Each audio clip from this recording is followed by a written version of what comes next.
website and Facebook page. Nick? It's always so much fun.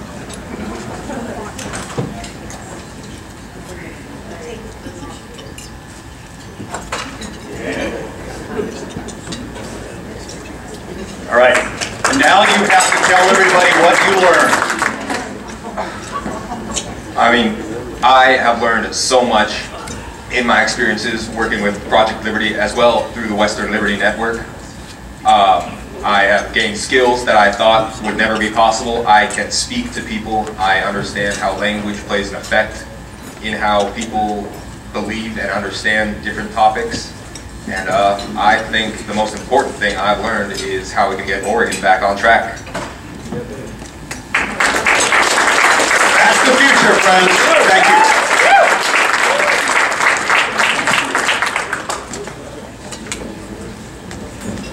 Western Liberty Network is about building a foundation. It's about doing real civics, like the kind of civics they used to teach in high school classes, like the kind of civics that used to be much more common than it is today. It's simply taking responsibility by engaging in your community, taking a position in your community, and helping to shape that community. You know, Western Liberty Network, we don't take any position on what happens. Everyone is welcome to take our training, but if we don't take responsibility for the Republic, in the end, we will lose the Republic. And so if you believe we need to build this kind of a foundation, I urge you to support Western Liberty Network today. You've done that in part by attending this event, but also, you've all seen an envelope. There is a contribution inside. So if you like what is happening here, if you believe we need to build this foundation so in the future, we will be able to retain a republic that is characterized by freedom and liberty, please make a contribution today. And with that, we will start the introductions. Have some things to read.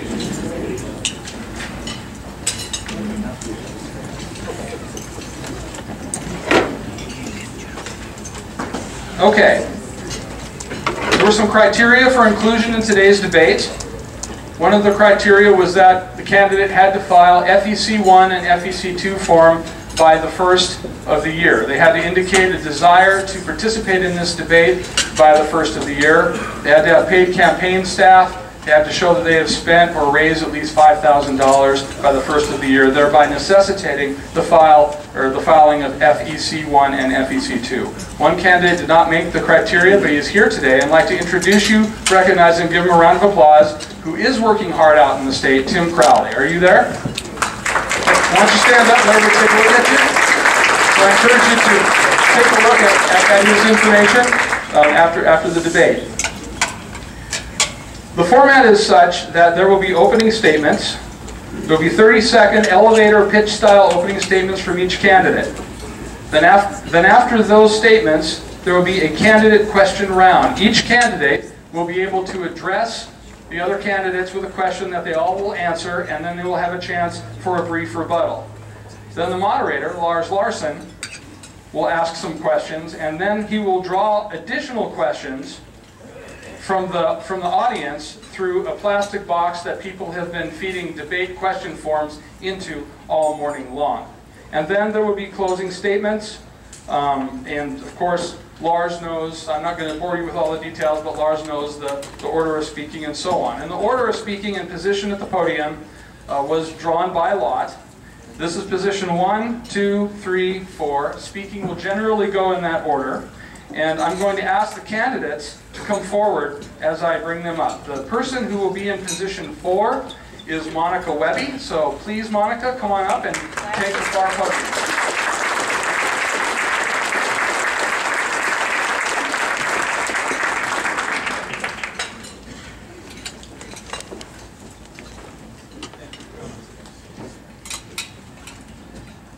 The candidate in position 3 is Joe Ray Perkins.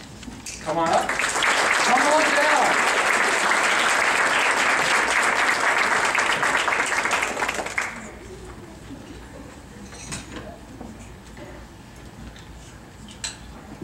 The candidate in position 2 is Mark Callahan.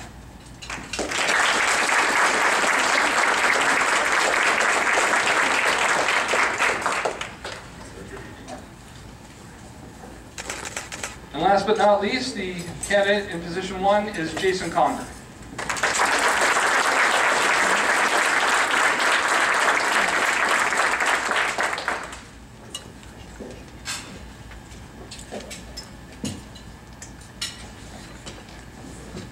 going to be a timekeeper today. She's going to sit in the front. Our Idaho State Director is going to keep time. There will be a yellow sign when there are 30 seconds left. There will be a red sign when it's time to stop, and that's Marty Stewart. So I'd like to ask somebody to make some room for Marty near the front so all the candidates can see her. You want to sit right in the center there? Grab a chair. Sorry.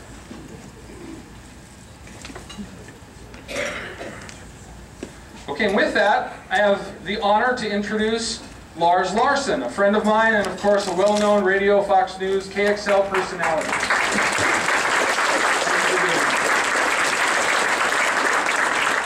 Thank you all very much. And Richard, thank you for the invitation. I consider it a real pleasure to be involved in this. I also have all of your questions up here, so I'm thinking we'll be out of here before dinner time tonight.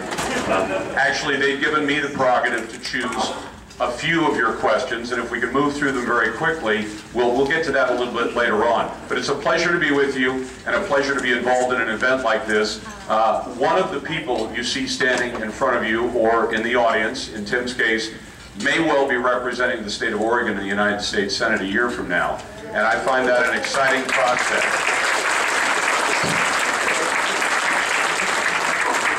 I was doing a little prep over there, so I can't remember if Richard mentioned it, but you know that Senator Merkley was invited, so he could have been here to help let you know what was going on from his point of view and tell you about, you know, the wonders of Obamacare and all that. But he has apparently chosen not to be here, but we tried to be ecumenical about it. It is a pleasure to be with you, and as always, we're going to start with the first podium and go through so that nobody gets the first word and the last word of the debate. So we will start today's presentations with the opening statements. Jason? Do we have the mics hot? They gave you a dead mic. He bought this microphone, so it should be a working one. Richard, I'll tell you what, you take mine. I'm Jason Conger, and I'm honored to represent Bend, my hometown, in the state legislature. I have a pragmatic but conservative record. In fact, I'm the only one before you to have voted against taxes, for public pension reform, for greater educational choice for parents and students, and for a balanced budget.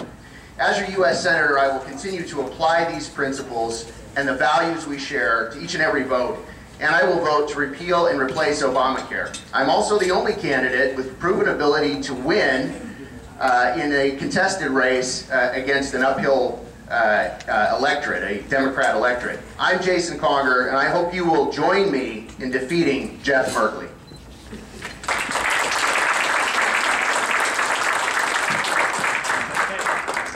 Mark, you want to take mine as well? Feel free.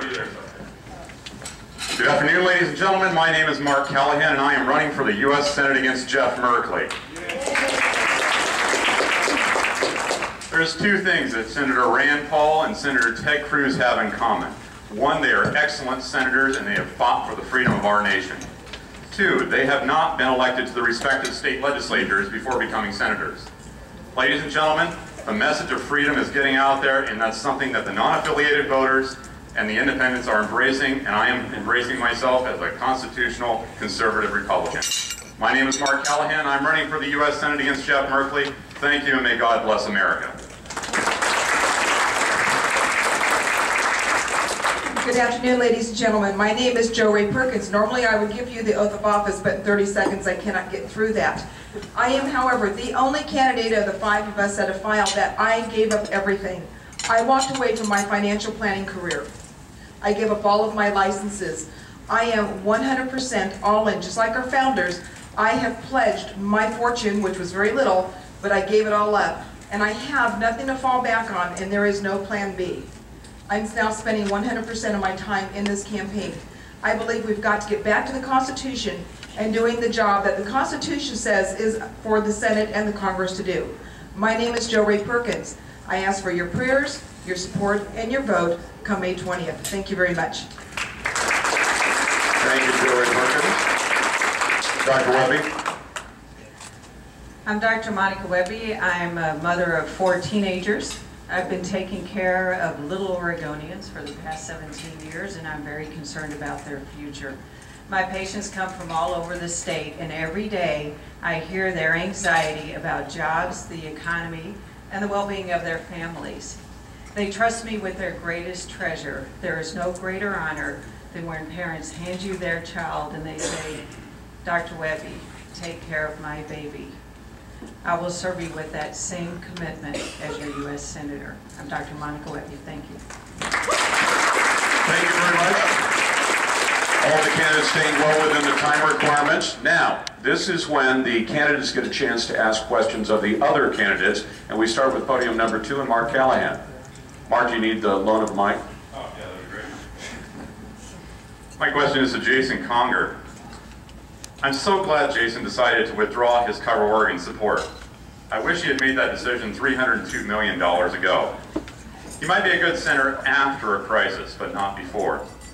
My question to Jason is, why did you do it, Jason? Why did you vote for the 10 bills that made up Cover Oregon?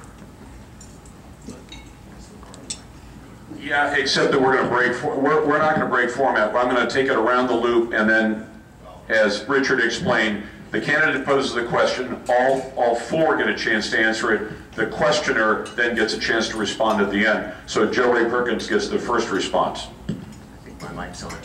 I would have voted against that plan. When I talked to my state legislator about the plan, the story was that, well, it's going to be better than the Affordable Care Act. I would have 100% stood on my values and my principles and would not have voted in favor of it. As John Adams said, I would rather be right than stand with the majority. Dr. Wehby? I've been against the Affordable Care Act since back in 2009 when I was asked to make some ads against this.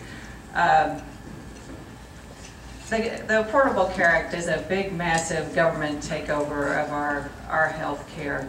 And it was sold to us as being affordable care for everyone. And we've instead ended up with a big, massive, mandate-driven plan that is basically just cost shifting from one group to another. And our young people are not buying it. Only 25% of our young people are going to purchase it into this health insurance plan. Is really just generational theft, and I've been against it from the beginning. I stood up against this when other people did not, and I put my reputation on the line because I read and studied this parts of this bill ahead of time and knew that there were going to be problems. Thank you, Doctor. Jason Conger, your response. Well, as my fellow candidates know, as a state legislator, you only get 2 choices. You can vote, in this case, for a state-run exchange, or you could vote to put Oregonians on the federal exchange. The time that we made the vote, I felt that going with the federal exchange was actually embracing Obamacare, embracing federally run health care. And so my answer is, given that choice, given the fact that I had to take a hard vote between 2 bad options, my choice was to try and create the exchange at the state level, because I don't embrace Obamacare. And the results have been very poor. We all know that. $200 million has been spent and the website doesn't work. And so given the failure by the executive branch to be able to build the website and do what the legislature instructed them to do, I've now called to terminate Cover Oregon, and instead of going onto the federal exchange, allow people to access health insurance through their insurers and still be eligible for their tax subsidies. Thank you. And now Mark Callahan gets 1 minute to respond to those answers before we move on to the next question from a candidate. Well, I'm just really concerned, Jason. I just really am concerned. I mean, you voted for Senate Bill 99, which included Section 13, Paragraph 1, which authorized Public Law 111.148 and 111.152, authorizing the ACA for Oregon. It also authorized the Educational Reconciliation Act, and that's Common Core right now. So right now, I'm seeing this, I'm against the Common Core, I'm against the ACA, I want fully repealed. And what you did with your vote is just unacceptable to me. No, not at this point, but you can certainly wrap it up at the end. We try to be fair on this. Jo Ray Perkins is the next questioner, and Dr. Monica Wehby will have the first response to her question. Folks, I have a really hard time in trying to do any gotcha kind of questions. I really do. We need to stick together as Republicans instead of tearing each other down. You're going to see strengths and weaknesses of the four of us up here today on this podium. Last night when I went to bed, I prayed about this. I really did.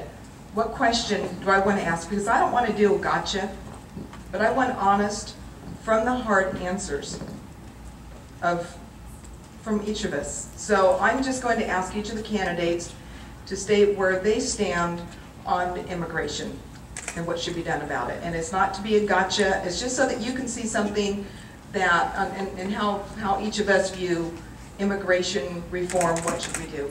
Thank you. Dr. Wehby, you have the first response. Well, first, I think we have to secure our borders. Second, I'm not for amnesty because I don't think that that's really fair to those who followed the law and came here legally. But I do think we have to find a way to increase the work visas, to allow people to come and go. I think that everybody that comes here doesn't necessarily want to stay forever. I think they come to work, they want to support their families, they don't necessarily want to stay, so we need to work out our work visa system to help our agriculture. And I do believe that we need to find a way to legalize people that are here. I do believe that they do need to pay a penalty, they do need to go to the back of the line, pay taxes, but I don't think, we do have to have a heart with these people that have become part of our society and live with us every day. Thank you. Jason Conger. Four things. Enforce the border first. The first thing we have to do to reform our completely dysfunctional immigration law as currently in effect is enforce the border and enforce our immigration laws at the job site. We have to oppose efforts to have amnesty and to allow people who've gotten into the country by violating the law to become citizens.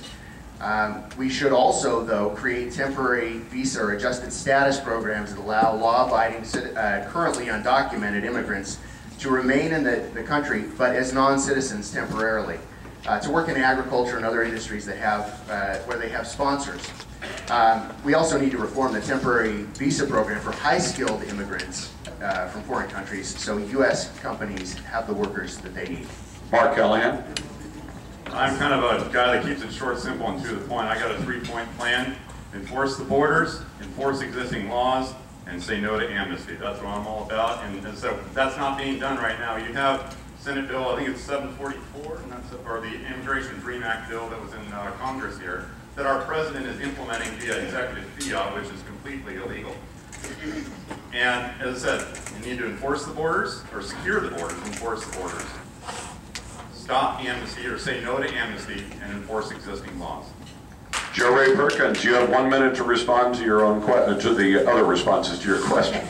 So we're all pretty much close to this. No on the amnesty. We've seen in the past that when amnesty was given, the borders were flooded with more illegal immigrants.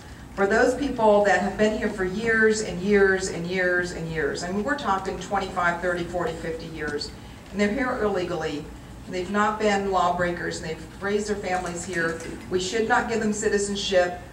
We should maybe just allow them to be here with a permanent visa card, but they still don't get the rights to vote. So that's really one of the things that I would look at, and we've got to rewrite our Immigration Act. It's a complete mess, and that's why people are busting into this nation. They want to get here to the best country on earth. Thank you. Dr. Wehby, your question. I've really enjoyed going around the state with all of my colleagues here. We get to learn a lot and hear from each other. It's been very fun. I wanted to ask the group what they think about Common Core. All right, Jason, you get the first response. So Common Core, contrary to some misstatements that were provided earlier by one of the candidates up here, was implemented by the state, adopted by the state in 2009. And it is I think, a very misguided program.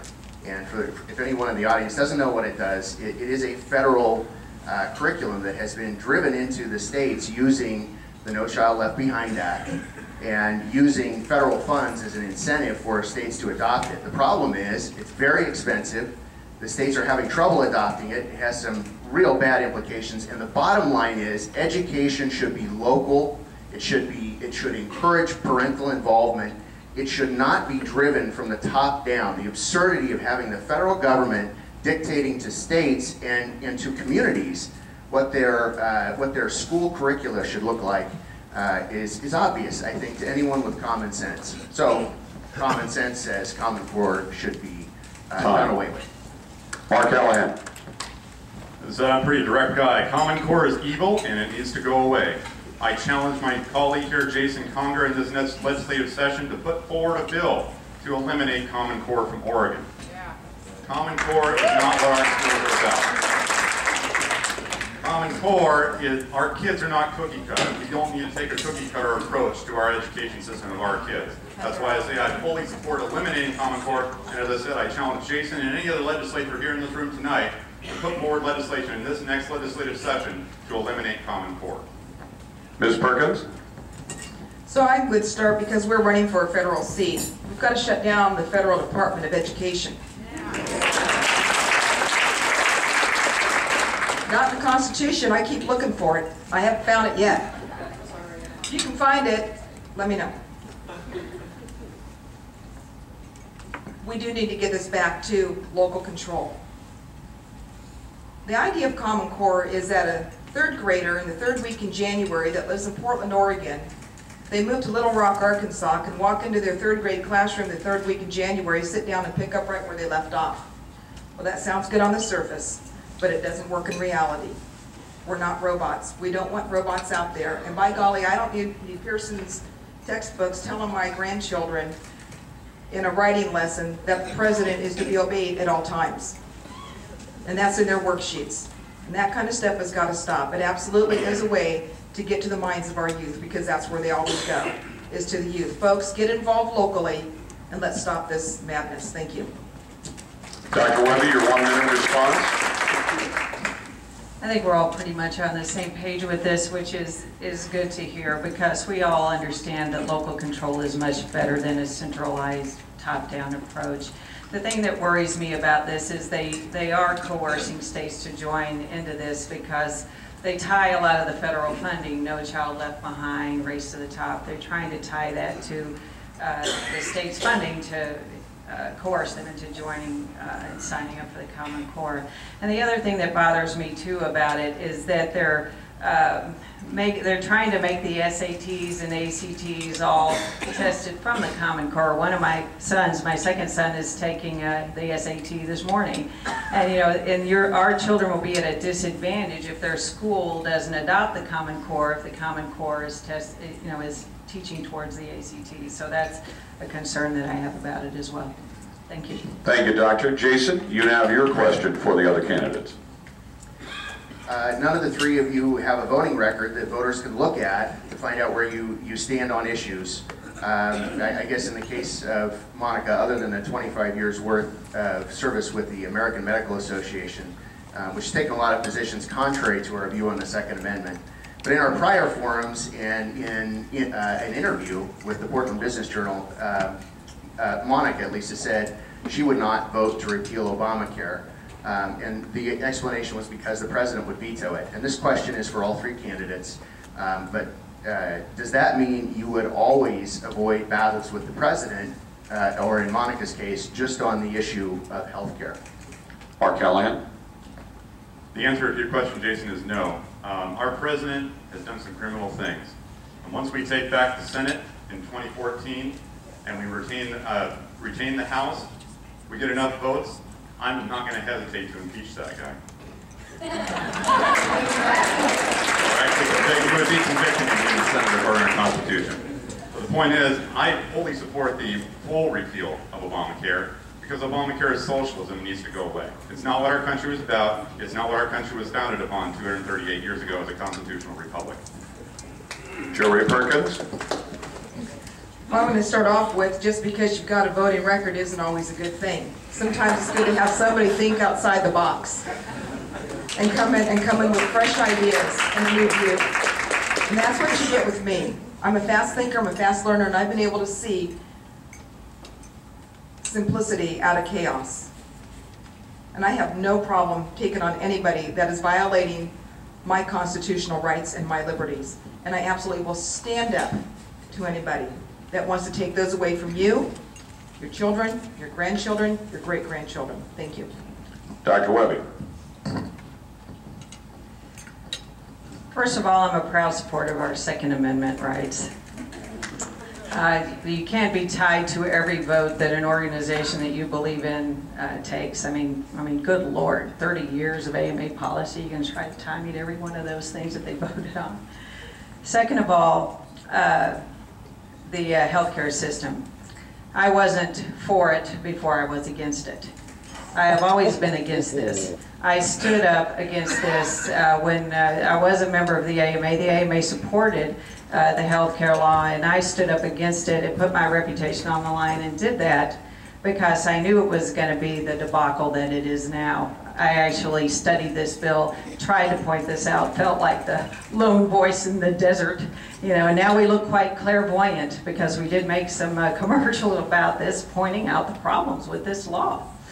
It destroys the doctor-patient relationship, and when we talk about repealing this, I never would have voted for it in the first place, but it is absolutely tearing apart our healthcare system now. We've got to start making changes now. Until we get Obama out of office, we cannot repeal it. We have to start fixing problems before we lose everything in our healthcare system.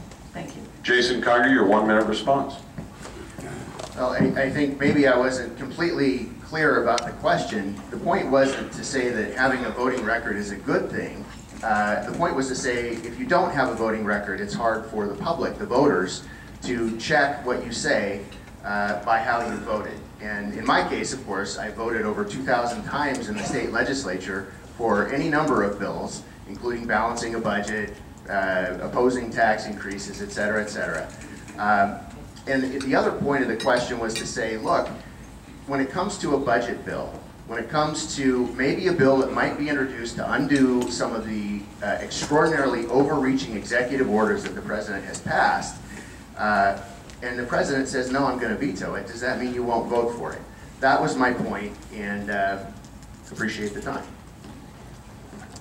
Thank you very much. At this point in the debate, we're going to take a short break because we're going to hear from somebody who is the sponsor of this debate, and of course, the sponsor of the event along with the other fine sponsors that we have. And he also was a candidate for United States Senate, but he's still civically engaged. He's an author, an entrepreneur from Central Oregon, and a good friend of mine, Sam Carpenter.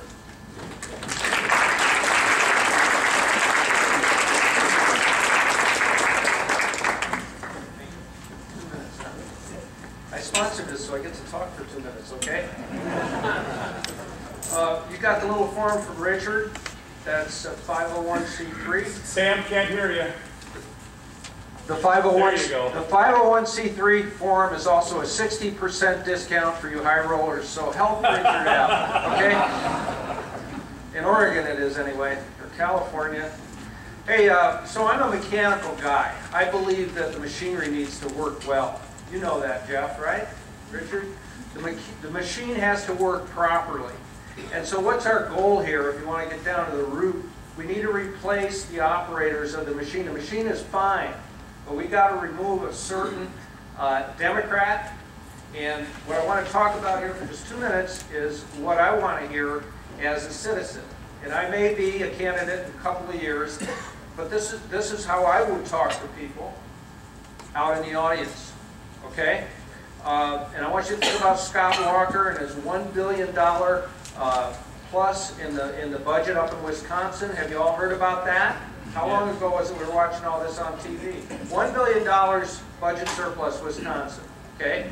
It can happen here in Oregon. We all know how important it is in Oregon, and we replaced Jeff Merkley. It can happen.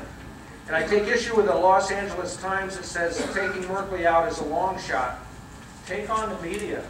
Take on the media. It's okay. People are ready for it. There's a wave out there.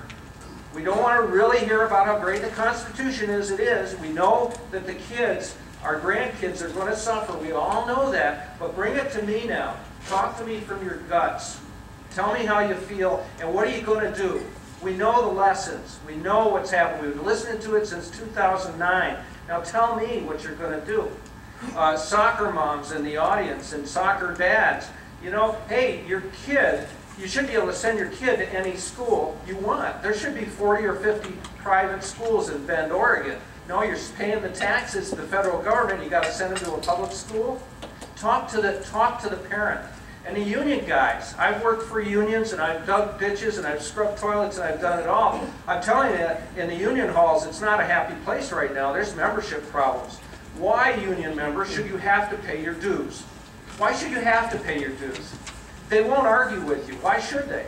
In most of the states, they have to. There's 21, 22 states you don't have to pay the dues. No amnesty, and secure the border. Okay? Businesses. So I'm a small business owner. I've got 5 businesses and a nonprofit. So I want to start a new business. $100,000 investment. There's an 80% chance I'm going to lose it because that's the nature of risk. Okay? And on the other hand, if I make $1 million, I'm going to give $600,000 of it to the government in this state.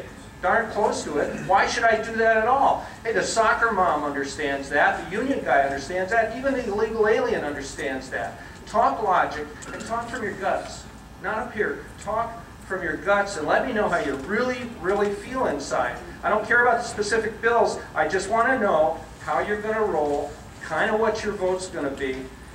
And I want to know that you have a quiet voice, a calm voice, a strong voice, and you really, really believe in what you're saying out here.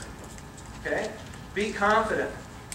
That will get you through the primary, and that will get you through taking out Jeff Merkley. And it is not a long shot. The long shot is this guy stays in office because this Obamacare thing is going to roll on, roll on, roll on. What do we say? It's the good news that keeps on coming? It keeps on giving. Unless you lose your health insurance. So anyway, no apologizing.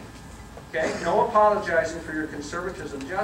Just drill and talk to the individual in the crowd. The other side does the group thing. Puts everybody in a group, you're a victim, and if you talk against the group, you're a traitor. We don't do that. We believe in individual. The individual is the only minority there is. You look at somebody's eyes, that's the individual. And so I urge our candidates to talk to the individuals in the group. Don't talk to groups, and don't apologize. So anyway, thank you, Richard.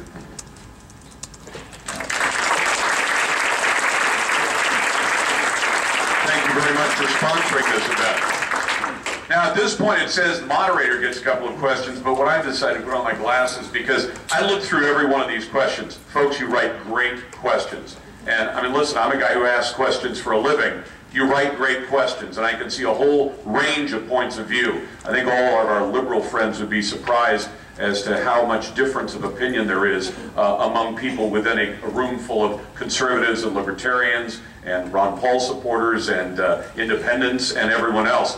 But I'm glad that you wrote these. I'm going to take my questions and use your questions instead, in part because a couple of the ones I wanted to ask have already been answered. So we're going to start with the third position, Joe Ray Perkins. We're trying to rotate it around so everybody gets the first response. Ms. Perkins, what federal department would you eliminate and why? Oh man, do I need to pick? Your favorite. It's my favorite. Wow. You know, I think I'd like to say the Federal Reserve Board needs to go away. It is not the fourth arm of the federal government. It is a bank cartel. And it's not constitutional, as our founders intended. Coupled with them, I'd like to get rid of the IRS and greatly diminish their authority of what they have. Folks, they can go into people's businesses that have had a hard time paying their taxes and shut them down, and shut down their ability to make an income to take care of their family. We've got to stop this overreaching into every part of your lives government that we have here. Thank you. Dr. Wehby, which federal department would you eliminate and why? Tough call. I think the key that what we've got to do is rein in these agencies and have better oversight. They've gotten out of control. Take, for example, the IRS that admitted targeting, and of course, you know, our good Senator Jeff Merkley was one of the 6 senators that wrote the letter asking the IRS to target groups. That's one thing we've got to worry about. Another thing is the EPA. They've really gone pretty far in some of these regulations, and we're doing a tour, 100 businesses in 100 days. We've gone around the state and talking to our loggers and miners. The regulations have just gotten out of control to where it just paralyzes these small communities and they can't continue on. I mean, these are the best stewards of our land, generation after generation. Our timber, our ranchers. Time. Jason Conger, which federal department would you eliminate and why? Well, I think we all know there's an awful lot of waste and inefficiency in all levels of government, so this is a target-rich environment in a sense. But I think I would start and at least carefully investigate eliminating the NSA. Because I can't believe we have a federal agency that is tasked with collecting our private information, invading our privacy, all without any suspicion of having committed a crime or the existence of a warrant, a legal warrant. I think I would start with the NSA. Thank you. Mark Callahan? Well, if I had to just pick one, based on recent issues here, I think it would be the U.S. Department of Education. I just want to make that clear. U.S. Department of Education, because I know there's several liberals out there that are watching this video right now that somebody wants to eliminate the Department of Education. No, it's the U.S. Department of Education, not the state. Education belongs at the local level. The U.S. Department of Education right now is pushing Common Core. I'm against Common Core. Common Core is evil. It's socialism. It needs to go away. So to eliminate one, our federal department, it would be the U.S. Department of Education. Thank you. Dr. Wehby, you take the next one. Should the Justice Department issue a full pardon to Edward Snowden? And how shall whistleblower policy be altered to affect the outcome of future cases like this? I have a lot of concern about Edward Snowden, and I have a lot of concern about how, you know, when we use private contractors, are we screening them appropriately? You know, it seems that we didn't do enough of a background check on some of these people. The news is saying now that most of the information that Edward Snowden took were military secrets. Not that he was all concerned about the good of Americans and being spied on. I think if that were his main concern, that there were other ways to handle that and other ways to deal with that other than giving away all of our information and our secrets. I think you can blow the whistle or expose things that are going on that you don't agree with in a more appropriate way. Jason Conger, would you issue Edward Snowden a full pardon, and should he be issued a pardon? And what changes would you make to whistleblower policy? Well, this is a tough question because I think in a sense he deserves to be called a hero because he called our attention to something that we might never have known was going on, an illegal activity. However, I do agree with Monica that what he did and the information that he took put our citizens and our soldiers' lives in jeopardy. It was also potentially treasonous because he is now you know, in foreign countries and we don't know whether or not he's giving them those military secrets. And that, of course, is not tolerable, it is not heroic, and it is not to be pardoned. Mark Callahan? As I'm running for the Senate, it's not the Senate's job to issue pardons as the president, for one. Two, we have to find a balance here, folks. We have a balance between national security and accountability. So, Edward Snowden, yes, he took some information, he's putting it out there, it's endangering our national security. But on the other hand, he also exposed some information that is in direct violation to our Fourth Amendment rights. So, to answer your question, Mark, I don't think I would, if I had the ability to in the first place, I don't think I would issue him a pardon. Joe Ray Perkins? The fact that Edward Snowden revealed secrets having to do with our military And our military's job is to protect our country from all enemies, both foreign and domestic, and reveal those secrets to people that we don't necessarily trust. I have a hard time with saying that the President of the United States should pardon him. There's other ways to go about and say, hey, this is what the NSA is doing, and he could have taken that to the media without exposing state secrets. That's treason in my opinion. And I think that he needs to, if Rush ever wants to let him go, come back here and face a trial and a jury of his peers. And hopefully there's going to be some military people, probably won't be, but that'd be my wish in that. So yes, it is the President's job to do a pardon. Yes, I do believe that he needs to be tried, but I also believe that he is now a man without a country. Jason, you get the first shot at this next question. Are you willing to sacrifice your political beliefs for a vote if the people you represent want you to vote against your own personal political beliefs? And I'm going to ask each of the candidates to cite an example where they think they might have to say, I'm going to put my personal beliefs aside and vote the way my constituents, the people I represent, want me to vote. I think the answer probably depends on the importance of the principle at stake. And so if it was, as an example, if the people of Oregon were very, very clear that they fully supported a tax increase for whatever reason, I am generally opposed to tax increases on principle, because I think we already have sufficient resources in government to do the job of government. I don't think we need to take more from the citizens of this state or any other. But with that said, it's not such a bright line for me that if there was a real overwhelming support for a tax increase, that I might not consider voting for it. Mark Callahan, would you set aside your personal political beliefs and vote for something that your constituents want you to vote for? And can you cite a specific example? Well, we live in a constitutional republic. We are a government of, for, and by the people. As a senator, and even if I was running for Congress in the House of Representatives, you're supposed to be representing the people. People would elect me to office based on similar beliefs that they believe in, and that I have and that they have. I would assume that because they're electing me to office, because based on their beliefs and they're casting that vote for me, then that we have the similar beliefs. So to answer your question, Mars, I guess I would vote to represent the people that I would be representing here in Oregon. Joey Perkins? I make a promise. The promise is that, first, every bill that comes before me as your United States Senator, myself and my staff will read that bill. We're going to make sure that bill passes a three-way test. First one, is it congruent with the Constitution of the United States along with the amendments, and specifically as our founders intended?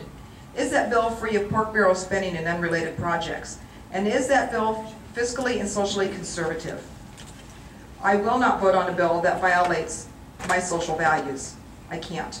Most of those bills, though, that, as I'm listening to this interpreting it, would be a states' rights issue. My political beliefs, plain and simple, it's got to pass the test. And if it can't, then it's not going to get voted for. Dr. Wehby? I think a lot of the problem that we have now, I think we all agree Washington's broken, and I think that problem is the career politicians that will do or say anything to get reelected again. I think all they care about is becoming beholden to special interests that are going to get them back into office. And when you do that, you lose touch with the people you're supposed to represent. And that's why I think it's good to have people from different backgrounds. Doctors look at things differently. We look at the first thing we do is talk to the patient and have them tell us what their main concerns are. What's the problem? They'll tell you the problem. Then we look at the data. Then we figure out the problem. We make the diagnosis, and then we solve the problem. I think that if you communicate with your constituents that there will be common ground and that you don't have to be opposed to something that they favor. I think there is a way that we all want what's best for our country, what's best for our children, and that there is common ground that can be found without sacrificing your principles. Mark Callahan, this one gets to a thorny issue for Oregon elective, people seeking elective office in Oregon. And I think the audience member wrote it in a very nice, interesting way. Are you pro-life for yourself, but are one of those that would never take a woman's right to choose, or are you pro-life all the way? I'm pro-life all the way. That's the answer to the question, Lars. Life begins at conception, in my opinion, and you're either pro-life or you're not. And I'm pro-life 100%, and it said life begins at conception. Jo Rae Perkins? I too am also pro-life, 100%. I think we need to be talking about adoption. If the woman feels that she cannot raise that child, let's look at adoption instead of abortion, folks. 56 million innocent lives have been taken in this country since Roe v. Wade was written into law 40 years ago. That's an entire generation.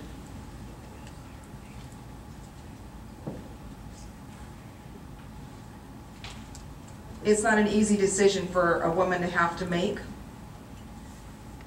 but I think with the right counseling, that we can get people to go down that road of adoption instead. It's not a good form of birth control. It wreaks havoc forever in the emotional psyche of a woman and a girl that's had an abortion. I am 100% pro-life. Thank you. Dr. Wehby?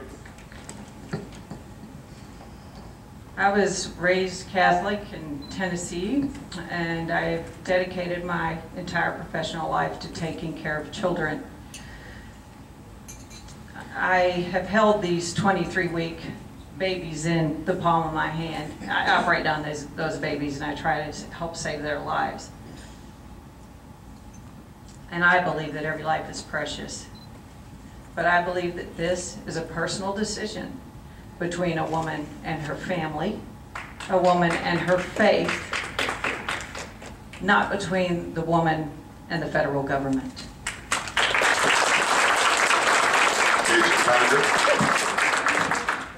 So I am pro-life. I've always been very public about that. I do understand and respect people's opinion who are deeply committed to the pro-choice side of the argument, because I was pro-choice before I had my first son. And I have looked very carefully at this issue, and seeing the life grow that became my son, who is now 22 and married, affected me profoundly. I believe that babies inside the womb are human beings, and I'm deeply committed to that frame of mind, to that perspective. I want to point out that if you explain it and you have a rationale for believing what you believe, even as a pro-life Republican, I was elected overwhelmingly in a very Democratic district, and the reason is because I don't hate people. I love babies. Time. We're being tough on the time limits today. Well, we try, but you get warning. Jo Rae Perkins, this one's to you. And I'll add to this one a bit, if you'll forgive me for doing this to an audience question. The federal government is unconstitutionally holding lands in the western states.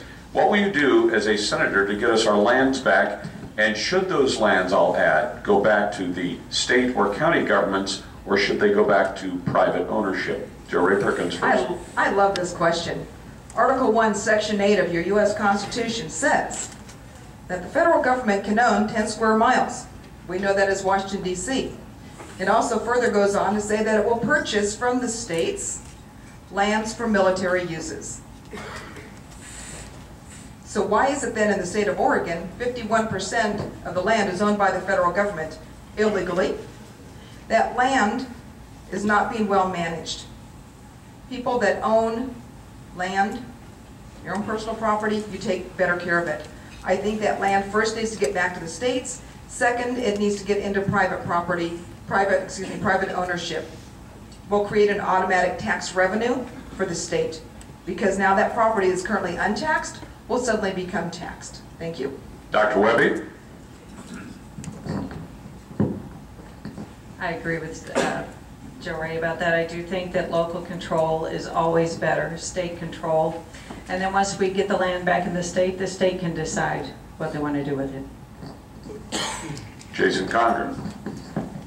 I think if we lived in a fair world and we looked at how much public land exists in the eastern states, for example, or even in the Midwest, by contrast, we're kind of a big federal land conservatory here. And the truth is, if we were being fair, that land would become private and productive. It would pay, for example, local property tax, so that police forces and schools and communities, local governments could afford local services.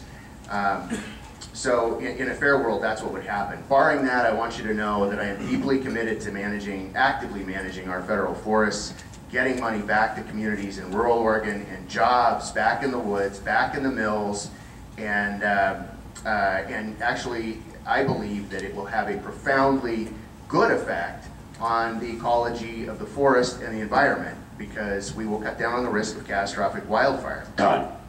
Mark Callahan, what would you do? I'm in favor of local control and private ownership of land, but we're really kind of dancing around the issue here, Lars. The real issue is our sovereignty. The real issue is our national sovereignty and our state sovereignty. And that issue has come up in recent years with what we refer to as Agenda 21. I'm against Agenda 21. It is an interference in our sovereignty, and we need to get our land back. Thank you. Woo. Yeah. All right. Dr. Wehby. I received a number of questions about immigration, and because the candidates have already addressed that to some extent, I want to put a point on a number of the questions that some of you submitted to try and meld them into one.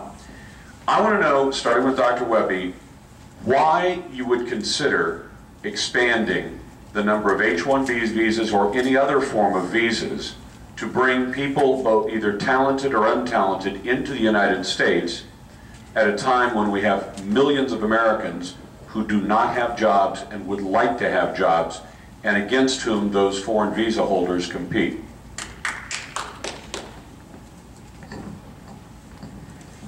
I think we have very bright students that come here and we educate our students, and then we send them back home after we train them and teach them. Keeping these students here, allowing more of the H-1B visas, would allow more entrepreneurship, would allow us to create more jobs, good paying jobs. And I think that we need to keep these people here. Our agriculture, our farmers depend on the workers that come and help. And that's why I think we need to expand the worker visa so where people can come and go and not stay because they want to come work, support their families, and go back home. Jason Conger. I'm pretty much in agreement with Monica on this. This is a H-1B visas and bringing college graduates, talented people into the country is not bad policy. Many industries around the country that require very specialized degrees and very specialized skills and talents can't find workforce. It's interfering with our ability to create jobs, expand the economy, and create more opportunity for everyone, not just the immigrants. I also have to point out that we need a better immigration policy. That doesn't mean banning immigration. Everybody here, I think I can safely say, somewhere back in history came from an immigrant. We are a nation of immigrants, and I believe that that is part of the uniqueness and the beauty and the power of America.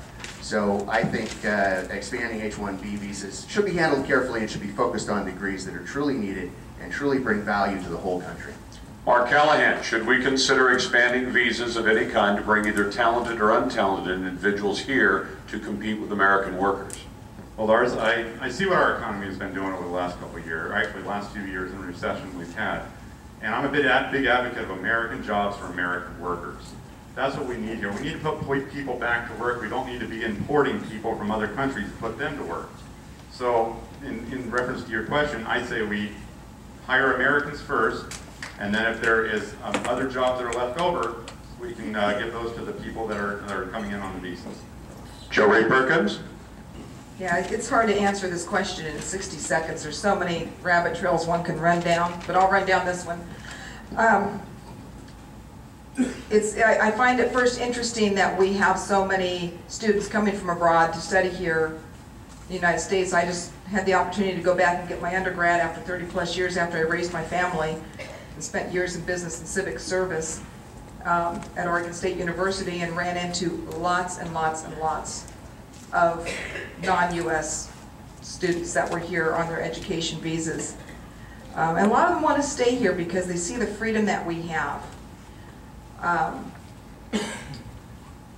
As I said earlier, our immigration laws need to be rewritten, redefined, simplified. But I think it's up to the employers to decide.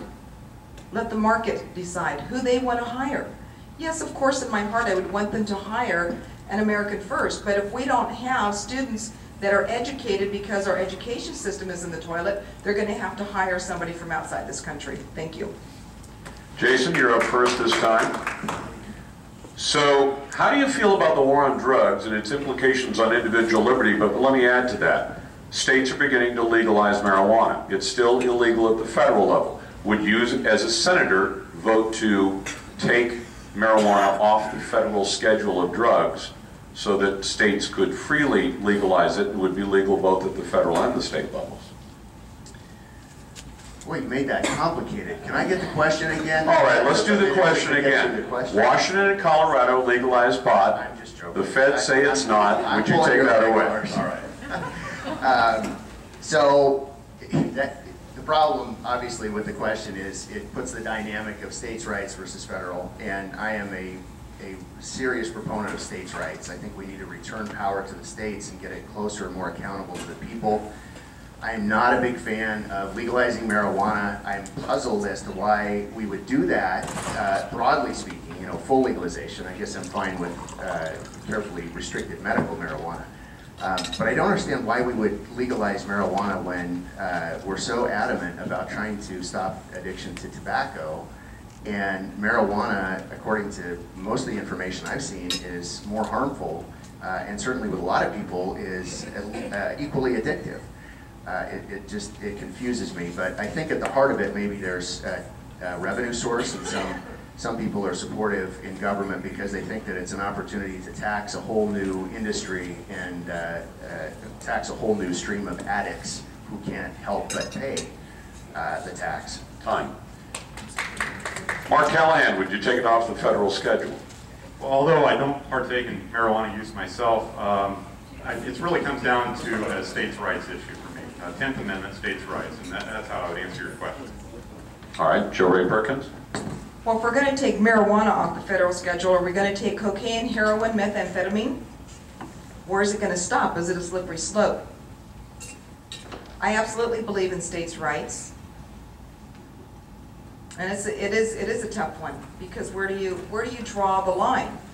Because part of the job of the federal government is to protect our people. And sometimes we have to protect our people from ourselves, and that's just the fact. Look what happened when we legalized the lottery system in Oregon.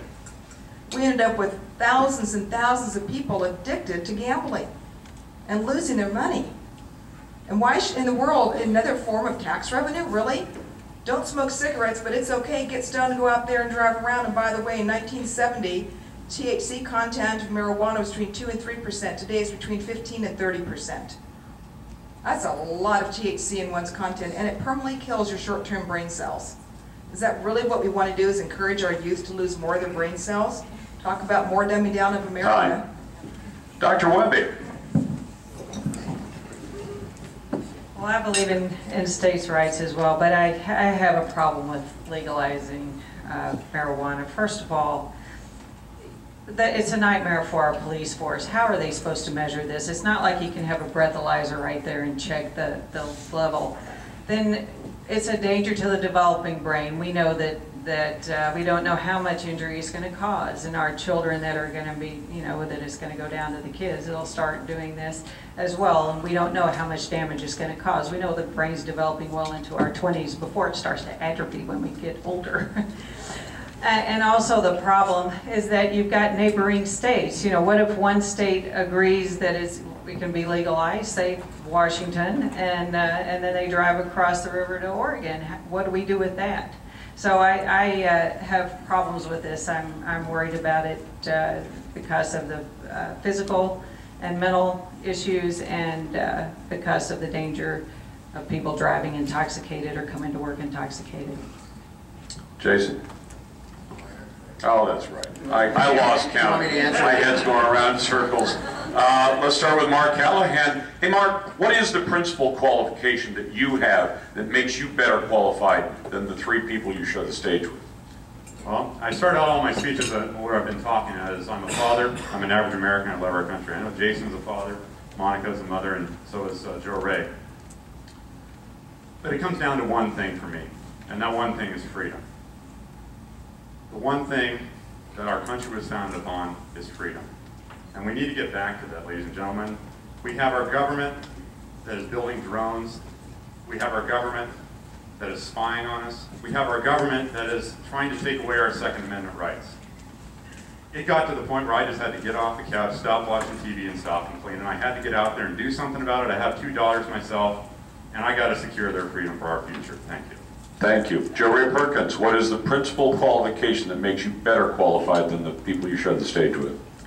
In my opening statement, I mentioned that my background was in financial planning, budgets, investments, and real estate. As a financial planner, I used to be a certified financial planner. And with all the securities licenses that I had, there's one thing that was drilled into my head, and that was the fiduciary responsibility, the prudent man rule of caring for other people's money. And I look at the role of the federal government. It's not their money, it's your money.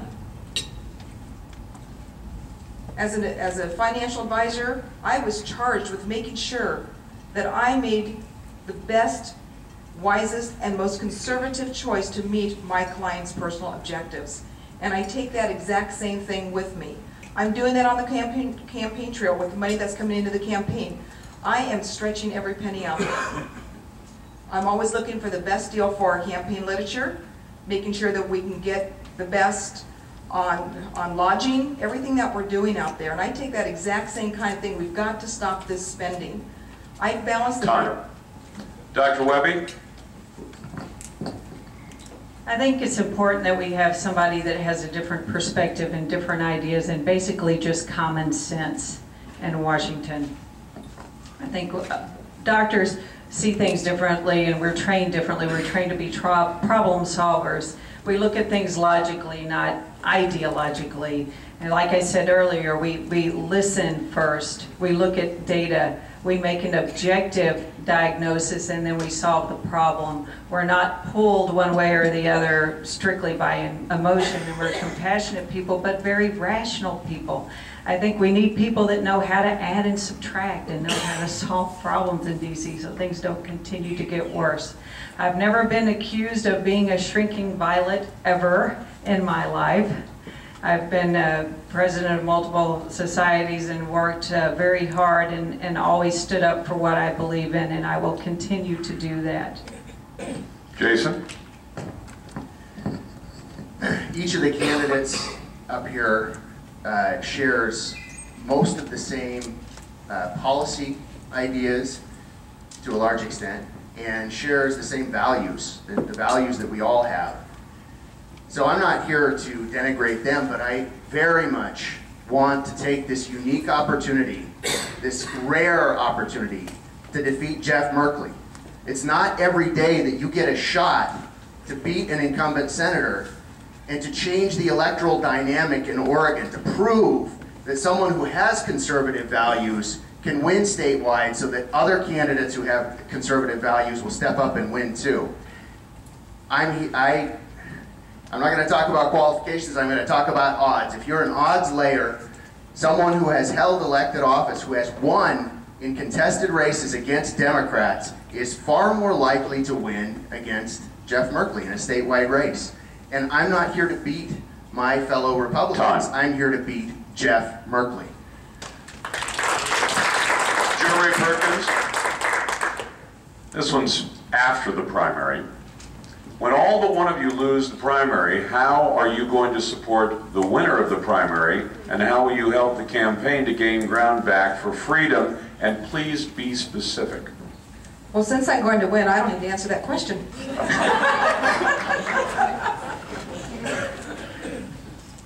Sorry about go out there and campaign right alongside. Should, by some strange event, I don't win the primary election.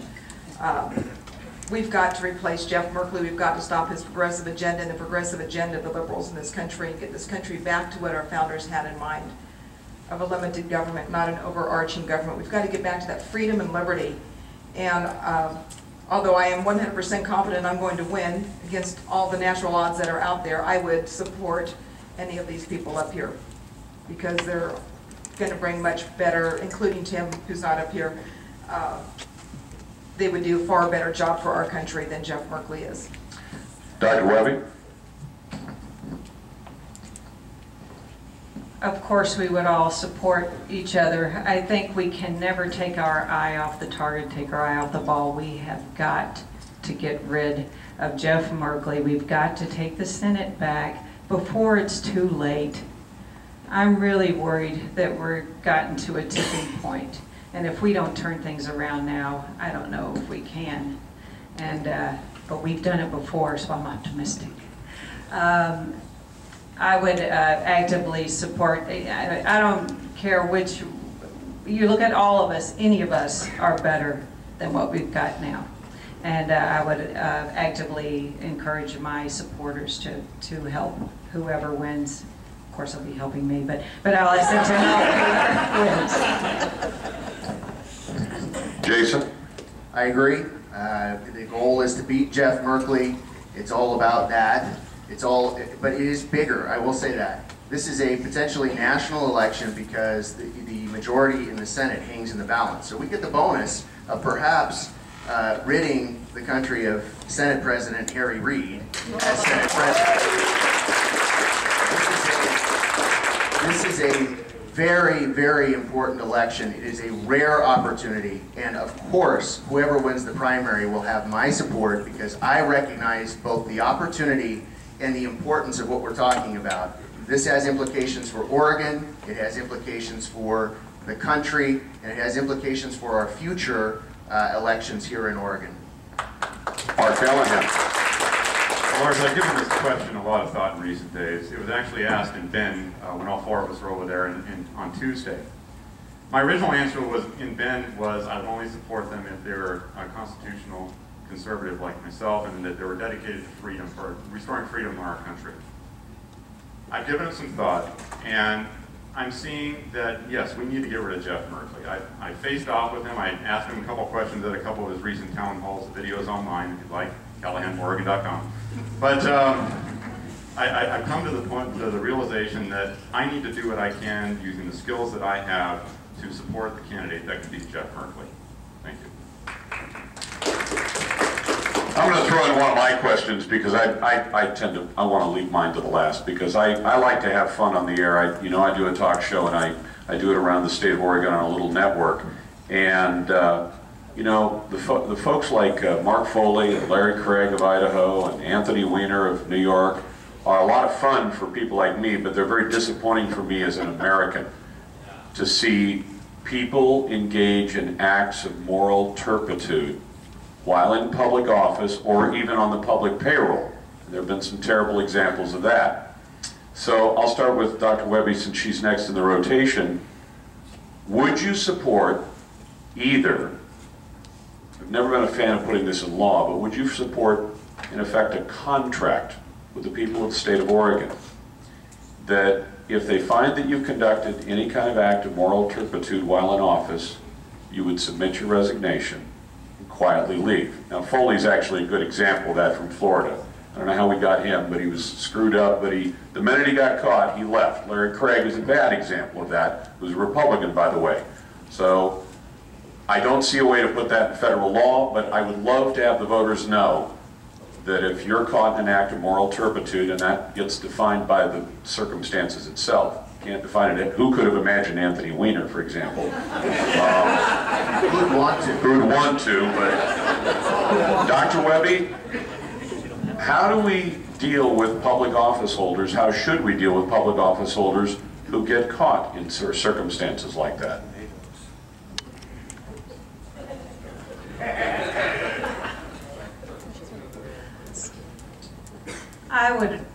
would hope that any of us who are standing up here and putting ourselves up for public scrutiny, where every single thing you've ever done in your entire life is being looked at. You know, people ask me, well, Monica, do you have any skeletons in your closet? And I'm thinking, I don't think so, but it's hard to defend against stuff that they make up. And I would think, at least in my personal case, that I don't need a contract because if I ever did something that meant I was not fit to stay in office, I would be harder on myself than anyone else would be on me, and I would step down. Thank you, Doctor. Jason Conger, how would you address it? Well, if the question is, do I need a contract to not commit an act of moral turpitude in office, it's, you know, that's the assumption that you start out with is the wrong one, because I won't, and I have a much more important contract with my wife. I'm sorry, it doesn't matter what else I sign, that's number one. So, you know, it's not an issue for me. It is clearly embarrassing and discouraging to see elected office holders, leaders who we've put to represent us, acting in a way that is completely morally repulsive and exhibits bad leadership. I think the idea is the people should eliminate them. The people should eliminate, as in holding office, not any further. I gotta be careful what I say here with you. Terminator. You know what I meant. I meant vote them out of office as a result of their bad acts, because if they commit an act like that, then they're not good leaders, and they're doing something else that would you wouldn't want in office. Mark Callahan. Well, I'm an Eagle Scout myself. I have two parents that were in the Navy. That's kind of where I learned my sense of honor and integrity and character. So I've been crossing this great state of ours. It's that message, that leadership, integrity, character, honor, and trust that my team and I have been getting out there. And it's something that we have within each of our hearts to get our country back on the right track. So to answer your question, Lars, if something ever like that happened, which it wouldn't with me, I would step down, yes. Very good. Jo Ray Perkins. My husband and I will be celebrating 36 years of marriage in March. I met him when I was 16 going on 17. I would not need to sign a contract after this many years. There's not a, you know, and skeletons in my closet. They're not in the closet anymore, people, let's just be honest. But you're not electing a perfect person either. But I hold myself to an extremely high moral standard. Very high. I absolutely would not do anything that would put me in a compromising position. I'm very careful about that. And I think as elected officials, people look at us differently. They hold us on a higher platform, and we need to understand that, and every elected official needs to abide by that. So I wouldn't need that contract. I love my husband too much, and my kids and my grandbabies. Thank you very much. How about a round of applause for our timekeeper? Okay, we're not done yet, but I want her to get a round of applause before we get to this part. Each of the candidates gets a chance to give a wrap-up statement. We begin with podium number 2. We begin with podium number 1. That way, I have to go back and check. I think it's 90. Yeah, it's 90. Each one gets 90 seconds, and the logic, and I agree with Richard Burt's interpretation of this, of starting with Jason Conger since he started, is that he doesn't get the last word in the presentation because he did get the first word. So you get the first 90 seconds, or the last 90 seconds of your time on stage to wrap up and tell people why they should cast a ballot for you. Well, first of all, I am tired of the state being run from a very liberal perspective, driven primarily by Portland, by Multnomah County and the population there. I'm tired of being on the losing end of that argument. Are any of you tired of that? It's okay to applaud for that. For people who are listening, there was applause. We've been losing so much that many people in Oregon, I think, have become convinced that no Republican can ever win statewide. But it's not true. It is not true. The electorate is moving in our direction, and we have a unique opportunity in 2014 to communicate with them because of all of the issues that we know about and we talked about tonight. We have that opportunity. We have a chance in 2014 to show 3 things. Number 1, we can win Number two, it feels a lot better to win than to lose. Number three, we can do amazing things for Oregon's future when we win elections, but we can't if we don't. Bottom line is, we cannot afford to pass this opportunity up in this state. We have to change directions, and the way we do it is by winning. In the last couple of elections, we've missed winning by 23,000 votes for governor, about 2,000 for a majority in that State House of Representatives, and we missed tying the Senate by 250 votes. What would we do? What would we give to be able to go back and change that now? Time. Mark Callahan. Thank you. I'm Jason Conger, I'm running for the U.S. Senate, and I hope you'll join me in defeating Jeff Merkley. Mark Callahan, your final thoughts. Well, I want to thank everyone for being here tonight. Thank you, Lars, and thank you, Richard, for hosting this event. Ladies and gentlemen, it is time to move away from the career politician, tied to special interest votes that are listed on followthemoney.org. That drives politicians and people that drive votes to the CRC, that drive votes to cover Oregon. Together, we can win this election because I am not a career politician and Merkley is vulnerable. The message of freedom is being embraced by the non-affiliate voters and the independents throughout our great state. I can win in the general election, and there are some of us on this stage, at least tonight, that have a shot to win. But what will we have when you get there? Will you have a senator that cuts spending, or will they waste money as we've seen in our state legislature? Will you have votes that are sold to special interest groups? Those same votes that those same senators come back 6 years later to apologize for. As Joe Ray puts it, will that senator, or the person we elect, go along to get along? Do we want someone like John McCain or Lindsey Graham, and I'm 100% sure that there is a person on this stage tonight running for the U.S. Senate that has served 4 years in our legislature that you could vote for. But if you want to elect someone, someone to make the tough choices, work to stop Common Core, work to stop Agenda 21, cut spending, balance the budget, and have someone to stand up for Americans from our government, building drones against us, our own homeland security turning against us, and government intrusion on lives, your vote is clear. I'm Mark Callahan. I want to be more like Ted Cruz and Rand Paul. I'm running for U.S. Senate. Thank you, and may God bless America. Joe Ray Perkins, your 98 seconds. I do solemnly swear I will support and defend the Constitution of the United States against all enemies, both foreign and domestic, that I will bear true faith and allegiance to the same, that I take this obligation freely and without reservation or purpose of evasion, and that I will well and faithfully discharge the duties of the office of which I'm about to enter, so help me God. That is the oath of office that I plan on taking January 2015. Folks, that is almost the exact same oath of office that everybody that has served in the military has taken. And those people that have served in the military took that oath of office willing to put their very lives on the line for our United States Constitution. They were willing to die for it. And I am sick and tired of us having elected officials in Washington, D.C. making votes that are taking away those rights and those liberties that so many people have died for. It is time to get somebody in there that says enough is enough. And they will stand up against the political machine. They'll stand up against the lobbyists. They're not going to take special interest money. They're going to vote according to what the Constitution says the job of the United States government is. And there's only 18 or 19 things specifically listed. By the way, the first one for the Senate is to try impeachments.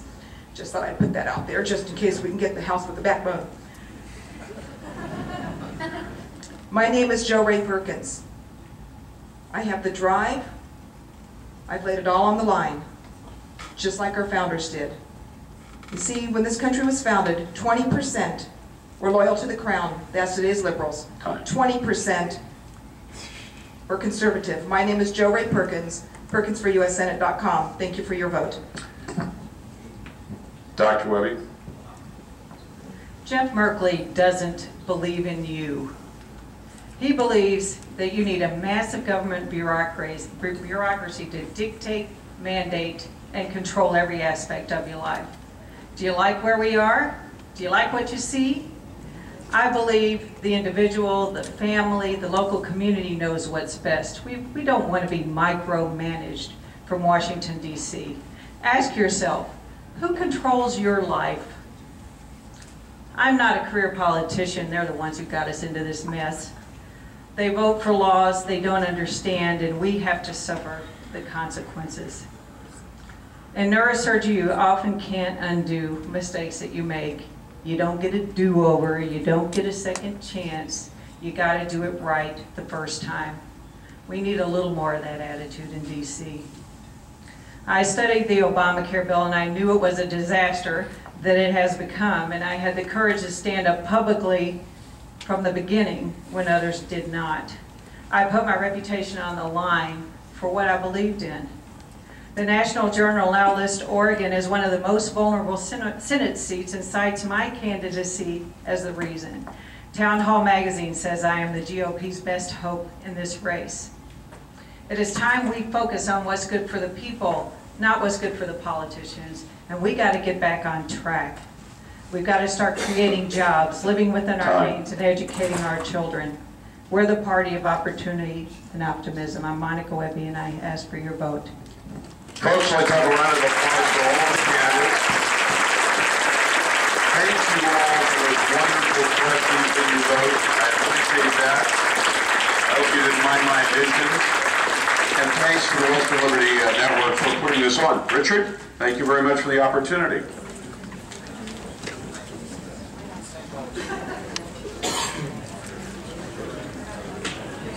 All right, everybody, thank you for tuning in to the live broadcast on Laughing at Liberals. I don't know when my next one is going to be. Go ahead and subscribe to my channel. It will come out on updates. I would like to ask for a couple of rounds of applause. Hopefully you'll tune in next time. Lars Larson, who donated his time to moderate this debate today. Thanks to Lars Larson, Show KXL Radio. Also, a round of applause for, of course, all the candidates. You know, they put themselves on the line. You got to admire that. And there's an unsung hero I want a special round of applause for, and that is our timekeeper, Marty Stewart. She did a great job of keeping time. Thank you very much. And of course, sponsor Sam Carpenter. Let's give him a round of applause. He made this debate possible. And two other things. We're going to start at the top of the hour with the breakout sessions.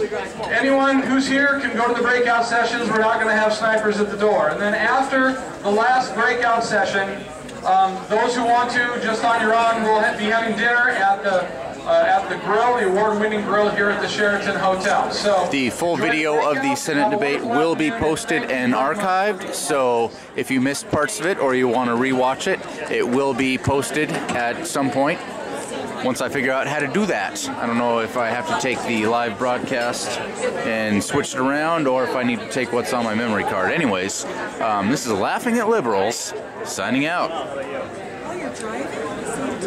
Yeah.